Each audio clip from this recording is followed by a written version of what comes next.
విజయ్కి ఎవరు ఊహించలేదు అసలు. ఎస్, అంటే బేసికల్గా ఏంటంటే సార్, తమిళనాడు అనేటువంటి రాజకీయంలో ప్రధానమైనటువంటి విషయం కథ, స్టోరీయా. ఎస్, ఏంటి కథ అంటే ఒక స్టోరీని త్రూ సినీ మీడియా ద్వారా నేరేట్ చేసి ఒక కథా ప్రపంచాన్ని మానసిక ప్రపంచంలోకి పంపించి మనిషిని తయారు చేయడం, ఆ తయారు చేసిన మనిషిని రాజ్యంగా మార్చుకోవడం.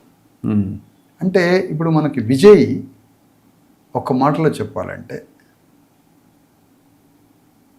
ఆ విజయ్ యొక్క విజయం అది అగ్రవర్ణాల విజయం, అణగారిన వర్గాల పరాజయం.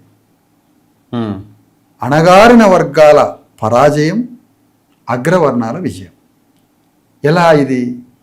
ఇక్కడ మాంత్రికుడు విజయ్ కాదు, విజయ్ వాళ్ళ తండ్రి. ఈ వెల్లలార్ కమ్యూనిటీ నుంచి వచ్చిన వాడే ఎస్ఎస్ చంద్రశేఖర్. ఇతను ఫిలిం డైరెక్టర్. మీకు మొత్తం భారతదేశ సినీ చరిత్రకి కథలన్నీ అందించేది తమిళనాడు.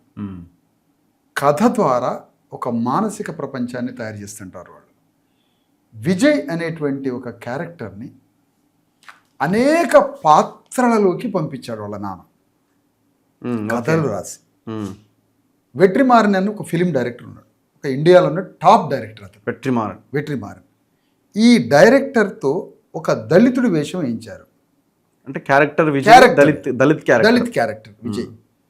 అట్లనే ఒక కరప్షన్ మీద ఎదురు తిరిగేటువంటి ఒక క్యారెక్టర్, సామాన్య మానవుడిలాగా, సమాజంలో మహిళల పక్షాన ఉండే ఒక క్యారెక్టర్. ఇట్లా సమాజంలో ఒక 20-30 క్యారెక్టర్లు సామాజిక సమస్యల పట్ల తిరుగుబాటు చేసే విప్లవకారుడు కాదు, తిరుగుబాటు చేసే విప్లవకారుడి పాత్ర మాత్రమే, విప్లవకారుడు కాదు. విప్లవకారుడు కాదు విజయ్, విప్లవకారుడులాగా పాత్ర, సినిమా పాత్ర.